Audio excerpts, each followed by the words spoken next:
Comme Jean-Michel il vient de dire, hein, c'est vrai que ça fait un peu, presque un an maintenant. Presque un an que vous ne m'avez pas entendu prêcher. Vous m'avez vu faire des annonces, parler.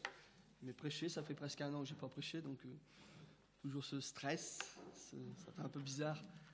Mais avec l'aide de Dieu, on y arrive. Et puis j'apprécie beaucoup l'humour de Dieu. C'est ce que je disais tout à l'heure à Julien. Vous avez vu un peu, c'était un peu spécial aujourd'hui quand même. Il y a vraiment eu quelque chose de fort qui s'est passé où vraiment le Saint-Esprit a été mis en premier. Où vraiment la place du Saint-Esprit était là. Et je souriais, je pleurais là-bas parce que je voulais comprendre pourquoi après. Tu veux bien mettre le titre, s'il te plaît? Il veut pas? Bon.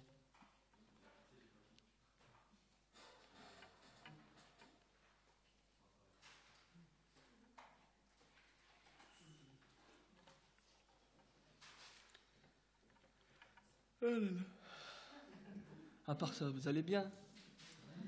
On a commencé une semaine terrible, nous. Noyés dans l'eau. Dans le jardin, on avait ça d'eau, le chalet inondé, le vide sanitaire, ça d'eau, le voisin en face, de l'eau dans la maison, de l'eau dans le garage. Ça a été terrible. Terrible, terrible, terrible. Mais on est toujours vivants. Non. On s'est nagé. Non, j'ai pas construit une arche, mais c'était impressionnant. Voilà, le titre de ma prédication, c'est « Que provoque l'onction dans ma vie ?» Alors voilà, pour parler de l'onction, je voudrais voir un petit peu, qu'est-ce que ça sert à quoi? Ça sert à quoi? Et je voudrais m'appuyer sur une personne. Dans l'Ancien Testament, j'ai envie de parler de Saül. Vous savez que quand on regarde Saül, tout de suite, on a un côté négatif qui ressort de Saül. Il y a quelque chose de négatif qui ressort de Saül, et pourtant, ça n'a pas toujours été le cas. Ça n'a pas toujours été le cas. Donc, quand on regarde Saül, c'est quoi? Allez, on pense au roi, le premier roi d'Israël. Il a été mis en place, pourquoi? Parce que le peuple voulait faire un peu comme toutes les autres nations, hein, essayer de ressembler, d'être dans un moule. Et puis, c'est un roi qui s'est planté parce qu'il n'a pas su écouter le prophète Samuel. Il a été impatient. Il a eu la peur du qu'en dira-t-on, la peur du peuple, l'oppression, donc il a cédé. Il a préféré écouter les hommes plutôt que Dieu. Et puis après, on sait que c'est quand même celui qui a persécuté David, qui a tenté de tuer David à plusieurs reprises. Alors, ouais, il y a un côté négatif dans Saül. Mais ça n'a pas toujours été le cas. Ça n'a pas toujours été le cas. Sinon, pourquoi Dieu l'aurait choisi? Alors, j'ai recherché un peu, j'ai regardé l'histoire de Saül, j'ai voulu revenir en arrière. Alors, Saül, c'est quelqu'un qui vient de la tribu de Benjamin. Il est né dans une famille et son papa, c'est Kish. Il ne vient pas de la Lorraine, je vous le dis tout de suite. Mais Kish était un homme très respecté. Très respecté. C'était un homme qui était aimé et respecté des gens aux alentours. Saül, il a quelque chose de particulier, physiquement. Il est beaucoup plus grand que les autres. Il dépasse tout le monde d'une tête. Et il a un très beau visage, très joli. Alors, comment est rentré Saül dans l'histoire du peuple juif? Comment il a débarqué? Alors, on entend parler de Saül, tout simplement à cause d'une perte. Son papa avait des ânesses. Et les ânesses, ils ont pris la poudre d'escampette, et ils sont partis. Alors, son papa lui dit, tu prends un serviteur et puis tu vas chercher après les ânesses, il faut me les ramener, et rapidement. Donc, il s'en va. Il a marché pendant 3 jours. 3 jours pour essayer de retrouver les ânesses. Il a traversé 3 contrées, on dit des pays. Alors, je ne sais pas si on peut considérer ça comme des pays, c'est plutôt des contrées. 3 contrées complètes, tout en cherchant après les ânesses qu'il ne retrouvait jamais. Et son serviteur, il lui dit, tiens, on arrive dans un endroit, il y a un village, il y a quelqu'un qui est très respecté. Et tout ce qu'il dit, ça arrive. Le prophète Samuel. En ce temps-là, on ne disait pas prophète, il y avait un autre terme, on disait des voyants. Le voyant Samuel. Donc Saül lui dit, tiens, pourquoi pas, on va essayer de le voir, on va essayer de le rencontrer. Et on va essayer de voir, sachant que Samuel, la Bible nous raconte que savait très bien que Saül allait arriver. Dieu lui avait dit, je vais te ramener quelqu'un, il y a quelqu'un qui va venir, et c'est lui que j'ai choisi comme roi pour ton peuple. Alors voilà comment Samuel, vas-y s'il te plaît, rencontre Saül dans 1 Samuel 9, versets 19 et 20. Samuel répondit à Saül, parce que Saül lui dit, tu peux me dire où il est le voyant, tu le connais? Et Samuel lui dit, c'est moi qui suis le voyant. Monte devant moi au haut lieu et vous mangerez aujourd'hui avec moi. Je te laisserai partir demain, après t'avoir donné réponse pour tout ce qui te préoccupe. Et tout de suite après, au verset 20, il lui dit comme ça. C'est intéressant quand même de voir la réaction de Saül après. Ne t'inquiète pas pour tes ânesses que tu as perdues. Waouh! Là, il confirme vraiment sa place de voyant, Samuel. Il lui a même pas encore dit quoi. Samuel sait déjà que Saül il est venu pour des ânesses. Que tu as perdu il y a 3 jours, car elles sont retrouvées. Et pour qui? Et là, il lui pose la question. Et pour qui est réservé tout ce qui est de précieux en Israël? N'est-ce pas pour toi et pour toute ta famille? Vous vous rendez compte un peu, Saül, il vient de marcher pendant 3 jours, il rentre dans un village, il voit un gars, il entend parler d'un gars, un voyant qui est capable de dire tout plein de choses intéressantes dans nos vies, qui peut nous renseigner. Il le rencontre, il lui dit, t'inquiète pas, tes ânesses, elles se retrouvaient, et il lui dit 2 choses comme ça. Pour qui est réservé tout ce qui est précieux en Israël? Est-ce que ça ne serait pas pour toi et toute ta famille? Moi, je comprends que Saül peut être bouleversé par rapport à ça. Il se dit, waouh, qu'est-ce qui m'arrive? Mais je suis qui, moi, pour recevoir des questions comme celle-là? Et Saül répond tout de suite au verset 21, il lui dit, allô, ne suis-je pas benjaminite, membre de l'une des plus petites tribus d'Israël? Et mon clan n'est-il pas le plus insignifiant de tous ceux que compte la tribu de Benjamin? Pourquoi me tiens-tu un tel discours? Saül, quelque part, au fond de lui-même, il sait très bien, il est qui? Qu'est-ce qu'il est? Il y a quelque chose de particulier, Saül? Il n'y a rien. Il lui dit à Samuel, je suis rien du tout. Mais Dieu, vous savez, il est spécial. On a un Dieu très spécial. Croyez-moi.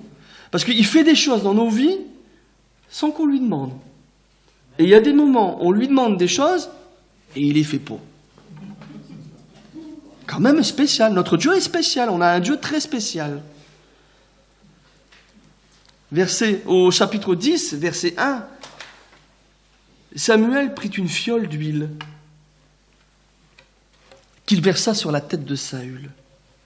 Il l'embrassa et il lui dit, l'Éternel t'a désigné par onction pour que tu sois le chef de son héritage. Ah, c'est plus que des paroles. C'est pas que des paroles ou des promesses. Il y a quand même une action qui arrive. Il y a quelque chose de particulier qui arrive parce que Samuel prend une fiole d'huile et le oint. Ça veut dire quoi, ça, oindre? Onction. Alors moi, j'ai cherché un petit peu ce que voulait dire l'onction dans l'Ancien Testament. Alors l'onction d'huile parfumée, on mettait ça sur la tête. Ça serait même intéressant d'essayer de réfléchir pourquoi sur la tête plutôt que sur les pieds ou sur les mains ou sur le corps. Pourquoi sur la tête? On pourrait prêcher sur ça, mais ce n'est pas le but aujourd'hui. Mais ça serait intéressant de réfléchir là-dessus. Pourquoi sur la tête? Sur la tête d'une personne ou sur un objet qu'on voulait consacrer à Dieu. C'est quelque chose qui revêt et qui met à part. C'est comme si on voudrait mettre à part quelque chose. Il existait plusieurs façons d'avoir des onctions dans l'Ancien Testament. On parle d'onctions pour les rois, la preuve avec Saül, mais il y avait aussi des onctions pour les prophètes. Élisée a été oint comme prophète. Jéhu a été oint comme roi. Et c'est quoi alors? Mais ça servait à quoi? C'était quoi par rapport à nous, l'onction? Parce qu'on n'en fait plus. On ne peut pas être oint pour être président. On ne peut pas être oint pour être L'onction, vous savez, c'est comme une métaphore. Et cette onction, on l'a aujourd'hui. C'est l'onction d'huile, c'est comme si c'était le revêtement du Saint-Esprit dans nos vies. C'est ça, c'est cette métaphore. C'est l'onction actuelle de l'Esprit dans nos vies, cette puissance qui vient dans nos vies et qui vient d'en haut. Qui vient d'en haut de façon à nous faire accomplir ce que Dieu veut faire avec nous. Alors, j'ai regardé un peu la définition de la métaphore. Qu'est-ce que c'était? Ça veut dire quoi, métaphore? Elle désigne une chose par une autre, qui lui ressemble ou partage avec elle une qualité essentielle. C'est la même chose. C'est la même chose. Et le Saint-Esprit veut vous mettre à part. Il veut vous mettre à part pour une action bien spéciale qu'il veut le faire. Mais l'onction d'huile, elle était toujours donnée dans une mission bien précise. Et cette mission, la mission qu'on avait à travers cette onction d'huile, c'était le service de Dieu. Se mettre au service de Dieu. On n'est pas oint pour être bien. Sinon, ça sert à quoi? À quoi ça va me servir d'être oint si je fais rien? Je suis bien. J'ai été oint. Ouais, t'es dans un coin, tu ne sers à rien. 1 Samuel 10, s'il te plaît. 1 Samuel 10. Dès que Saül eut tourné le dos pour se séparer de Samuel, Dieu lui donna un autre cœur. Dieu lui donna un autre cœur. Et tous ces signes se réalisèrent le même jour. Je vous encourage à relire un petit peu tout ce que Samuel lui dit juste avant. Tout ce que Samuel lui dit. Va là, tu auras ça. Va là, tu auras ça. Va là, tu vas faire ça. Et dès qu'il est parti, Dieu change le cœur de Saül. Il lui donne un autre cœur. Et lorsqu'il arrivait à Gilbéa, une troupe de prophètes vint à sa rencontre. L'Esprit de Dieu vint sur lui et il prophétisa au milieu d'eux. Il y a quelque chose qui se passe. Quand tu es loin, il y a quelque chose qui se passe. Mets-toi en marche, pas simplement qu'écouter des recommandations. Non, ok, j'ai entendu. J'avance. Je me mets à l'action. Il aurait pu dire maintenant je suis loin, je reste dans mon coin, tu m'as fait la promesse d'être roi. Non, non, non, non.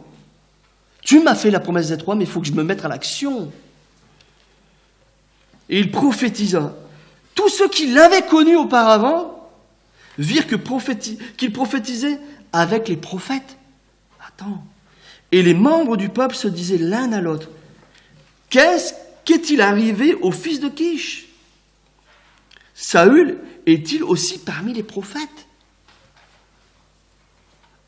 Quand tu es loin, quand tu reçois quelque chose de l'esprit, il y a quelque chose qui se passe et qui bouleverse ta vie. Et non seulement toi tu le sais, mais les gens autour doivent le voir. Inquiète-toi s'il n'y a pas quelque chose qui se passe et que les gens disent t'es plus pareil, Michel. Inquiète-toi. Voilà ce que fait l'onction dans la vie de Saül. Un cœur nouveau, un changement bouleversant et radical et qui le rend plus sensible dans les choses de l'esprit. Il entend, il écoute, il sait ce que veut l'esprit. Cette même onction est donnée aujourd'hui à nous tous.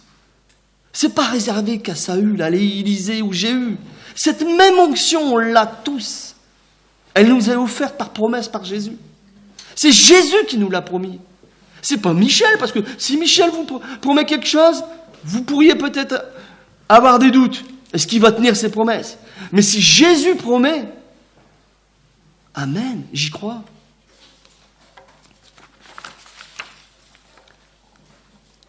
Joël, s'il te plaît, au chapitre 3, nous dit, après cela, moi c'est pas Joël qui le dit, c'est Dieu qui dit à Joël, après cela, je déverserai mon esprit sur tout être humain. Vos fils et vos filles prophétiseront. Vos vieillards auront des rêves et vos jeunes gens des visions. Même sur les serviteurs et sur les servantes dans ces jours-là, je déverserai mon esprit. Et je dis Amen, parce que je veux être serviteur. Donc je veux être blindé, je veux recevoir l'onction. Je veux vraiment être transformé. La présence du Saint-Esprit, elle est capitale dans nos vies. elle est capitale. Sans elle, sans l'Esprit de Dieu, sans l'action, la puissance de l'Esprit Saint dans nos vies, croyez-moi, je ne suis pas prophète. En tout cas, je ne suis pas reconnu prophète. Mais je peux vous dire que vous allez mourir à petit feu. Vous mourrez à petit feu. Vous vous endormirez tout doucement, mais très certainement, tout doucement, au fil des semaines, au fil des mois et au fil des années, tout doucement et très certainement dans votre habitude de bon et gentil petit chrétien fidèle du dimanche matin. Tout doucement. Comme l'érosion. Ça prend son temps, mais ne vous inquiétez pas, ça va le faire. J'aimerais vous lire une lettre que j'ai trouvée sur Internet, à travers des prédications. Une lettre d'un fils de pasteur canadien, qui est étudiant en école biblique. Et il écrit à un de ses amis, et cet ami l'a remis sur Internet avec autorisation, parce que moi, elle m'a bouleversé, cette lettre. Elle m'a bouleversé parce que il y avait tous les mots que j'avais envie de dire. Ce matin, je me pose et je réfléchis. Je me suis levé à 8h et je me suis mis en costume et je réfléchis le pourquoi du comment. Pourquoi suis-je ici dans cette chambre? Pourquoi est-ce que je fais ce que je fais? Quand je regarde toutes les photos accrochées au mur, les concerts, les réunions, les séminaires, je vois ma vie au complet et ma vie, c'est l'Église. Tout gravite autour de l'Église. Tout ce que je fais, tout ce que j'aime, dépend de l'Église. Je me perçois que ça devient réellement un danger pour moi. Pourquoi? Parce que je m'y habitue. Je suis tellement habitué à l'Église qu'elle devient un style de vie pour moi. Mes amis sont là, l'ambiance me plaît, les gens qui y vont sont plutôt gentils. Il y a des chants et de la musique. On demande toujours aux personnes d'être vraies et pas hypocrites, toujours remplies d'amour. C'est génial. Je connais tout ce qu'il faut faire pour être bien à l'extérieur. Je me suis habitué, acclimaté, et au fil des années, je me suis même adapté à cette vie. Je me suis même abonné à m'avancer aux appels, à travailler mon caractère par bonne conscience chrétienne. Je connais tout. J'ai grandi dedans. Ce matin, dans les pleurs, j'ai constaté qu'il m'arrive de perdre mon âme. Il m'arrive d'oublier la raison du pourquoi je le fais. Pourquoi est-ce que je suis dans l'Église? Je ne sais plus où sont mes vraies motivations. Pourquoi suis-je converti? Pourquoi suis-je dans un sanctuaire le dimanche matin? Je suis juste en train de réfléchir, de remuer le fond de mon être. Pourquoi est-ce que je sers Dieu? Je suis habitué aux cantiques chantés à l'église. Je les écoute comme de la musique courante, comme n'importe quelle autre musique. J'ai l'habitude. Je me suis accoutumé à la louange. J'ai apprivoisé la croix. Je me suis familiarisé avec ce Jésus qui a donné son sang sur ma vie, sa vie pour moi. Pourquoi suis-je habitué à la louange? Parce que je n'écoute que ça. Je n'ai pas d'autre musique du monde chez moi.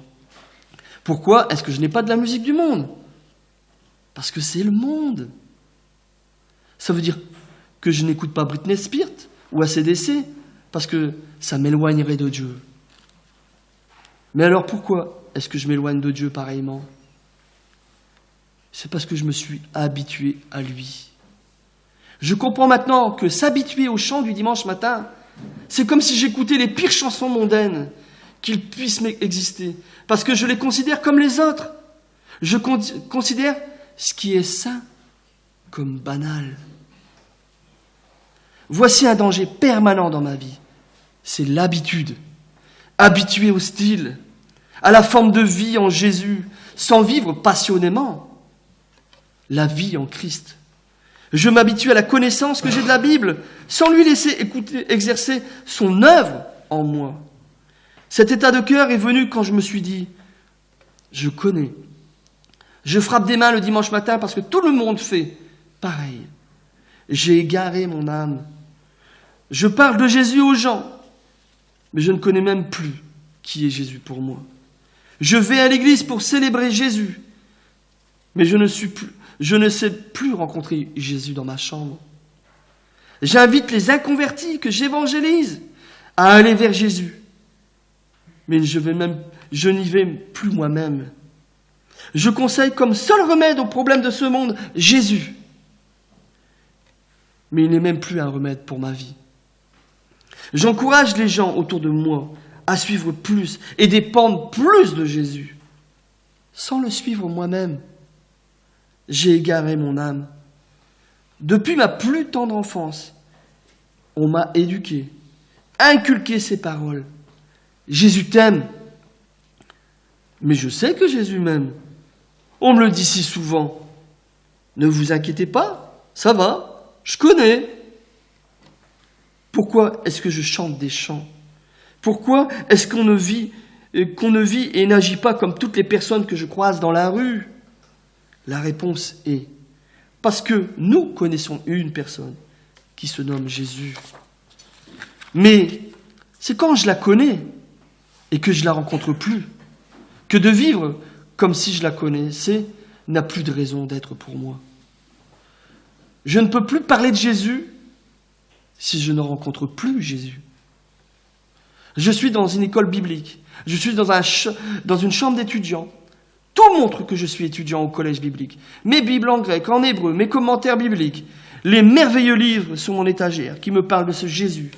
Mon bureau aussi atteste que je suis écolier au collège biblique. Un gars qui est à la pointe de ce qu'il fait de mieux dans l'église. Mais si je ne connais plus cette personne, Jésus, tout ce que je fais ne sert à rien. Tout à l'heure, je réfléchissais, me disant, si je sortais à Montréal et que j'aille dans un bar ou à un endroit complètement immoral, certainement je détruirais ma vie. C'est incroyable. Comme je peux considérer que le fait d'aller dans un lieu diabolique serait semblable au geste de prendre un couteau et de me trancher la gorge. Oui, certainement je détruirais ma vie en agissant ainsi. J'anéantirais ma raison d'être là. Je ruinerai toutes mes économies qui m'ont permis de venir ici. Je détruirai aussi les larmes de ma maman à l'aéroport qui voit son fils partir à l'école biblique.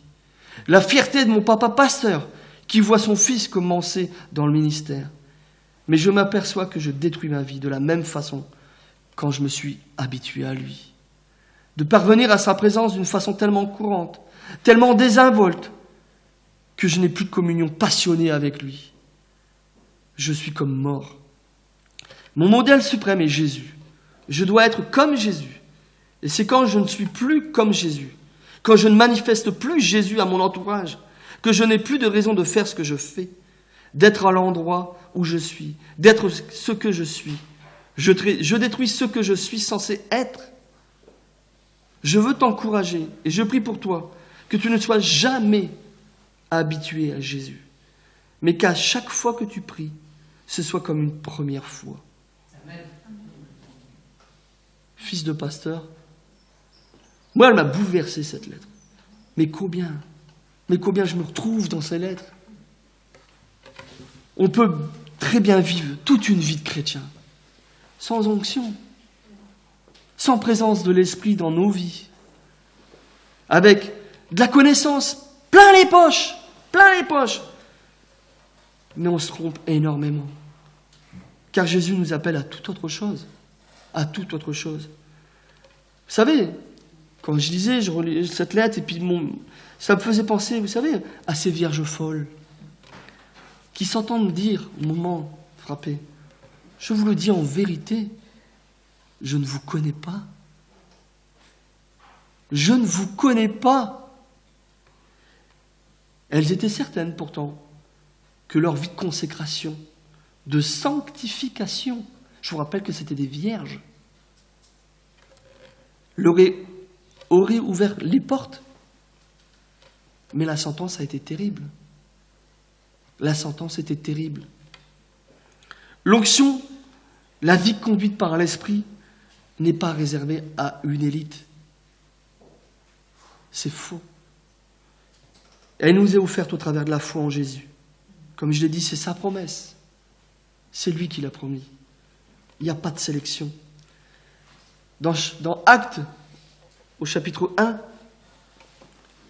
« Mais vous recevrez une puissance lorsque le Saint-Esprit viendra sur vous. Et vous serez mes témoins à Jérusalem, dans toute la Judée, dans la Samarie et jusqu'aux extrémités de la terre. » La présence du Saint-Esprit, la puissance du Saint-Esprit dans nos vies doit changer notre façon de vivre. Elle doit nous sortir de notre zone de confort. Comme ça, on l'a tellement entendu, plein de fois. Combien de fois j'ai entendu, il faut sortir de ta zone de confort, il faut faire confiance au Saint-Esprit. Et moi, qu'est-ce que je répondais? Amen! Amen! Et après, qu'est-ce que j'en ai fait de mon Amen? Qu'est-ce qu'on fait de notre Amen? Actes, chapitre 2. Quand le jour de la Pentecôte arriva, ils étaient tous ensemble au même endroit. Tout à coup, il vient du ciel un bruit comme celui d'un vent violent, qui remplit toute la maison où ils étaient assis. Des langues qui semblaient de feu leur apparurent, séparées les unes des autres, et elles se posèrent sur chacun d'eux. Elles furent tous remplies du Saint-Esprit, et se mirent à parler en d'autres langues, comme l'Esprit leur donnait de s'exprimer. Or, il y avait en séjour à Jérusalem des Juifs, hommes pieux, venus de toutes les nations qui sont sous le ciel. À ce bruit, ils accoururent en foule, et ils furent stupéfaits, parce que chacun les entendait parler dans sa propre langue. Ils étaient tous remplis d'étonnement et d'admiration. Et ils se disaient les uns et aux autres, ces gens qui parlent ne sont-ils pas tous des Galiléens? Comment se fait-il donc que nous les entendions chacun dans notre propre langue maternelle? Parthes, Médès, Élamites, habitants de Mésopotamie, de la Judée, de la Cappadoce, du Pont, de l'Asie, de la Phrygie, de la Pamphylie, de l'Égypte, du territoire de la Libye voisine, de Cyrène, et résidents venus de Rome, juifs de naissance ou par conversion. Crétois et Arabes, nous les entendons parler dans notre langue des merveilles de Dieu. Tous remplis d'étonnement et ne sachant que penser, ils se disaient les uns les autres, « Qu'est-ce que cela veut dire ?» C'est ça qu'il faut. C'est ça qu'il faut. Il nous faut qu'on choque. Il faut que vraiment on soit embrasé. Voilà ce que je veux. Moi, je veux faire du bruit. Ouais, je veux faire du bruit. Pour qu'on m'entende et qu'on vienne me voir pour voir qu'est-ce qui se passe dans ta vie, Michel. Je veux changer de vie. Je veux changer de vie afin d'intéresser ceux qui viennent à moi. Je veux arrêter de faire pour faire. Je veux arrêter de faire pour faire. Mais je veux vivre pour ce que je fais. Je veux vivre selon l'esprit. Sinon, je vis une vie qui ne me remplit pas de joie. Je veux recevoir l'onction. Ouais. Une vraie onction. Et passer vraiment à la véritable action. Vous savez, j'ai 47 ans. Ça fait 25 ans qu'on s'est convertis avec Virginie. D'entrée de jeu, je me suis abandonné à Dieu. J'ai toujours fait partie de ceux qui agissaient. Toujours. Dans le fonctionnement de l'Église, en tant que responsable de jeunes, dans l'évangélisation, dans les marchés, pour la prédication, en tant que secrétaire à Billy, en tant qu'ancien, en tant que trésorier. Puis aussi, je me suis investi chez les Gédéons. Vous savez quoi? J'ai un super CV de bons chrétiens engagés. Ah ouais, j'ai un CV grand comme ça. Mais alors pourquoi je me suis senti tellement mal il y a des moments, tellement vide, tellement insatisfait de ma vie de chrétien? Avoir cette impression bizarre d'être si peu de Jésus, si peu proche de Jésus, si peu proche. Alors vous allez me dire, ouais, mais t'as vécu des difficultés cette année. Vous savez, je suis pas tout seul à vivre des difficultés. Et puis pleurer pour un, si on veut se plaindre, ça va aller. Alors comprenez un peu pourquoi la lettre m'a tellement bouleversé. Il faut que j'apprenne. Vous savez, on pourrait dire, souvent il y a des prédicateurs qui disent quand je vous prêche à vous, mais je me prêche à moi. Mais là, ce matin, je me prêche à moi. Et puis, peut-être à vous. Il faut que j'apprenne à écouter l'Esprit, à passer plus de temps dans la prière, à être dans la présence du Saint-Esprit et non pas dans la présence des actions que je veux mener. J'attends plus de ma relation avec le Seigneur, avec mon Sauveur. Et je sais très bien que ce n'est pas lui, excusez-moi le terme, qui déconne, c'est moi. Parce que lui, il donne en abondance. Lui, il le donne en abondance. Mais c'est peut-être moi, et c'est sûrement moi, qui ne sais pas recevoir ce que lui me donne. Je veux que le Saint-Esprit me transforme. Qu'il me transforme comme Saül. Ou comme Pierre, quand il a commencé à prêcher. Et tous ceux dont le témoignage est dans la Bible, ou à travers le monde. Je veux vivre une vie comme ça. J'ai pas envie de vivre une vie de petit chrétien du dimanche avec un CV comme ça. J'ai pas envie. Pardonnez-moi de vous le dire, mais j'en ai pas envie. J'ai pas envie de ça. J'ai envie d'autre chose. Alors, la solution à mon insatisfaction, elle se trouve dans la présence du Saint-Esprit dans ma vie. Pour essayer de reprendre un peu les paroles et de les déformer légèrement, celles de Jean-Baptiste, il faut qu'il croisse en moi et que je diminue. Laissez vraiment la place qui revient au Saint-Esprit dans ma vie. Pas un tout petit morceau d'1 centimètre carré, mais la totale. Laissez vraiment le Saint-Esprit prendre toute ma vie, entièrement. S'il te plaît, Acte 2. Pierre leur dit, changez d'attitude et que chacun de vous soit baptisé au nom de Jésus-Christ pour le pardon de vos péchés. Et vous recevrez le don du Saint-Esprit. En effet, la promesse est pour vous, pour vos enfants et pour tous ceux qui sont au loin, et aussi en aussi grand nombre que le Seigneur notre Dieu les appellera. Et par beaucoup d'autres paroles, il rendait témoignage et les encourageait en disant « Sauvez-vous de cette génération pervertie. » Ceux qui acceptèrent sa parole furent donc baptisés en ce jour-là. Et le nombre de disciples augmenta d'environ 3000 personnes. Ouais, je veux vivre des choses comme ça. Je veux vivre des choses comme ça. J'ai soif de vivre des choses comme ça. Je veux vraiment laisser la place au Saint-Esprit dans ma vie. Alors je vais vous laisser avec un verset pour tout aujourd'hui, toute la semaine. Que vraiment ce verset repasse dans votre tête comme un disque rayé et qu'il puisse vous travailler. Ésaïe 61, verset 1. L'Esprit du Seigneur et l'Éternel est sur moi, car l'Éternel m'a oint pour porter de bonnes nouvelles aux malheureux. Il m'a envoyé pour guérir ceux qui ont le cœur brisé, pour proclamer aux captifs la liberté et aux prisonniers la délivrance. Ouais, que Dieu nous oint tous de cette même façon. De cette même façon. Amen. Que Dieu vous bénisse.